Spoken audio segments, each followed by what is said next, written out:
2015 JJ ആക്ടിൽ വളരെ clear ആയിട്ട് പറയുന്നുണ്ട്,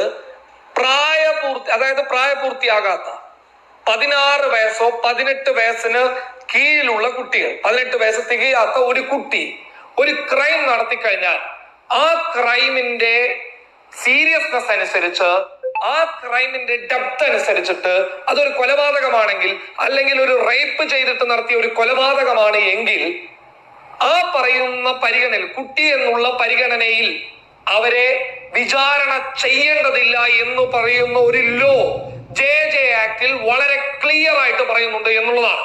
അത് പ്രായോഗികമായിട്ട് ഉപയോഗിച്ച ഒരു കേസാണ് റയാൻ കേസ്. പിന്നീട് അത് സക്സസ് ആയോ ഇല്ലയോ എന്നുള്ളതൊക്കെ അവിടെ നിൽക്കട്ടെ. പക്ഷെ ഈ കേസിൽ അവരെ വിചാരണ ചെയ്യേണ്ടത് റയാൻ സ്കൂളിൽ വെച്ച് നടന്ന ആ കുട്ടിയുടെ, ആ രണ്ടാം ക്ലാസ്സുകാരനായ ആ കുട്ടിയുടെ കേസിൽ അവിടെയുള്ള പ്രായപൂർത്തിയാകാത്ത അൺനെയിംഡ് സ്റ്റുഡന്റ് എന്ന് പറയുന്ന ആ കുട്ടി, അതായത് കൊല ചെയ്ത കുട്ടി, ആ കുട്ടിയെ ചെയ്ത അതേ രീതിയിൽ ഈ 5 പേരെയും ഇവിടെയുള്ള നിയമവ്യവസ്ഥകൾ വിചാരണ ചെയ്തിട്ട് മുന്നോട്ട് പോകണമെന്നാണ് എനിക്ക് പറയാനുള്ളത്. അതിൽ ക്ലിയർ ആയിട്ട് പറഞ്ഞു തരാം. അതിൽ ഏറ്റവും പ്രധാനപ്പെട്ട ഒരു കാര്യം എന്ന് പറയുന്നത്, JJ ബോർഡ് ഇന്ന് തന്നെ അല്ലെങ്കിൽ നാളെ തന്നെ ആ തീരുമാനം പ്രഖ്യാപിക്കുക. കാരണം ഈ ജനരോഷം കണ്ടിട്ടും JJ ബോർഡിന് ഇങ്ങനെ ഒരു തീരുമാനം റഫർ ചെയ്യാൻ പറ്റുന്നില്ല എങ്കിൽ, സത്യം പറഞ്ഞു കഴിഞ്ഞാൽ ഈ പുതുക്കിയ 2015 നിയമത്തെ നോക്കിയിട്ട് അവര് തന്നെ തിരിച്ചു തള്ളുകയാണ് എന്ന് കരുതേണ്ടി വരും. JJ ബോർഡ് കൃത്യമായിട്ട് ആ വിഷയത്തിൽ ചിൽഡ്രൻസ് കോർട്ടിന് റിപ്പോർട്ട് കൊടുക്കണം, അല്ലെങ്കിൽ ആ സ്പെഷ്യൽ കോർട്ടിന് റിപ്പോർട്ട് കൊടുക്കണം. എന്താണ് കൊടുക്കേണ്ട റിപ്പോർട്ട്?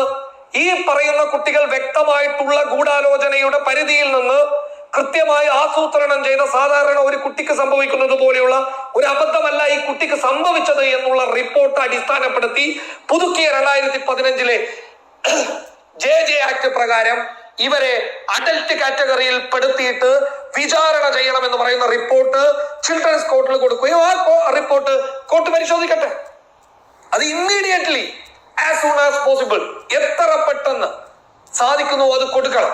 അത് കൊടുക്കാനുള്ള നീക്കമാണ് പോലീസ് നടത്തുന്നത് എന്നുള്ളതാണ് എനിക്ക് തോന്നുന്നത്. ഇനി നടത്തുന്നില്ല എങ്കിൽ ഇത് ജനങ്ങൾ അറിയാം.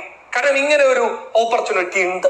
പക്ഷെ ഇപ്പോഴും ഇത് നടപ്പിലാക്കിയാലും, അഡൽട്ടിന്റെ കാറ്റഗറിയിലേക്ക് ഈ പറയുന്ന കുട്ടിയെ കൊണ്ടുവന്നു കഴിഞ്ഞാലും, പരിപൂർണമായിട്ടും ഒരു 18 വയസ്സ് കഴിഞ്ഞ പ്രായപൂർത്തിയായ ഒരു വ്യക്തിക്ക് കൊടുക്കുന്നത് പോലെയുള്ള പണിഷ്മെന്റ് കൊടുക്കാൻ പറ്റില്ല.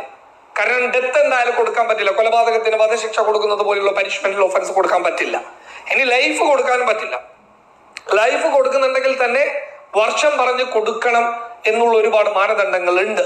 അപ്പൊ ഈ ഒരു കാറ്റഗറിയിൽ, അതുകൊണ്ടാണ് പറയുന്നത്, കുട്ടികളാണ് എന്ന് പറഞ്ഞ് തെറ്റു ചെയ്യാൻ മുതിരുന്ന ആളുകൾക്ക് ഇവിടുത്തെ സിസ്റ്റം മറുപടി കൊടുക്കേണ്ടത് ഹരിയാനയിലെ റയാൻ കേസ് റഫർ ചെയ്തുകൊണ്ടായിരിക്കണം. ഇനി നാളുകളിൽ അവര് റയാൻ കേസിൽ സുപ്രീം കോർട്ടിൽ പോയതുപോലെ, ഇന്ത്യയിലെ അമ്മയിൽ ആ കുട്ടിക്ക് കിട്ടിയതുപോലെ അങ്ങനെയൊക്കെ സംഭവിക്കുന്നുണ്ടെങ്കിൽ സംഭവിച്ചോട്ടെ. പക്ഷേ പ്രാഥമിക ഘട്ടത്തിൽ ഒരു പോലീസിന്, ഇവിടെയുള്ള സിസ്റ്റത്തിന്, പൊതുജനത്തിന്റെ വികാരത്തിനോടൊപ്പം നിൽക്കാൻ പറ്റുന്ന ഏറ്റവും വാല്യുബിൾ ആയിട്ടുള്ള, ഏറ്റവും നല്ലൊരു മൂവ്മെന്റ് നടത്താൻ പറ്റുന്ന ക്ലിയർ പോയിന്റ് JJ ആക്ടിൽ തന്നെ ഉണ്ട് എന്നുള്ളതാണ്. ഇത് കൃത്യമായിട്ട് പോലീസ് തന്നെ പബ്ലിഷ് ചെയ്യുകയും ചെയ്യണം. കുട്ടികളാണ് എന്നതിന്റെ പേരിൽ അവരാരും രക്ഷപ്പെടാൻ പോകുന്നില്ല എന്നുള്ളത്. ശിക്ഷിച്ചാൽ തന്നെ 21 വയസ്സ് വരെ ഈ നിരീക്ഷണ കേന്ദ്രത്തിലായിരിക്കും ആ കുട്ടികൾ ഉണ്ടാവുന്നത്. 3 മാസത്തെ പീരീഡിനകത്ത് വിചാരണ നിർത്തണം. ഈ 3 മാസത്തിനകത്ത് ഈ കേസിലെ കൃത്യമായിട്ടുള്ള ഒരു അപ്ഡേറ്റ് ഉണ്ടാക്കിയിട്ട് അവർക്ക് ശിക്ഷ വിധിക്കണം. ശിക്ഷ വിധിച്ചു കഴിഞ്ഞാൽ 21 വയസ്സ് വരെ കുട്ടികളെ ഈ ചിൽഡ്രൻസിന്റെ സ്പെഷ്യൽ ഹോമിൽ നിർത്തണം.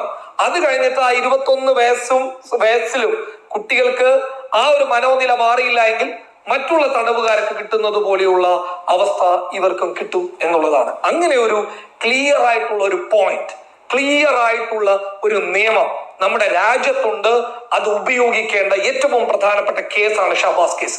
ആ ഉപ്പയോട്, ആ കുടുംബത്തോട്, അവന് വേണ്ടിയിട്ട് പൊട്ടിക്കരഞ്ഞ അവന്റെ സുഹൃത്തുക്കളോട്, അവന് വേണ്ടിയിട്ട് മനം നൊന്ത് തെരുവിലിറങ്ങിയ, ശബ്ദിക്കാൻ മുന്നോട്ട് വന്ന സാധാരണക്കാരായ മനുഷ്യർക്ക്, രാഷ്ട്രീയ പാർട്ടികൾക്ക്, അവന് വേണ്ടിയിട്ട് സംസാരിച്ചിട്ടുള്ള മാധ്യമ പ്രവർത്തകർക്ക്, അവന് വേണ്ടിയിട്ട് പേനകൾ ചെലുത്തിയിട്ടുള്ള എഴുത്തുകാർക്ക് നീതിയുടെ ഒരു അംശം സമ്മാനിക്കാൻ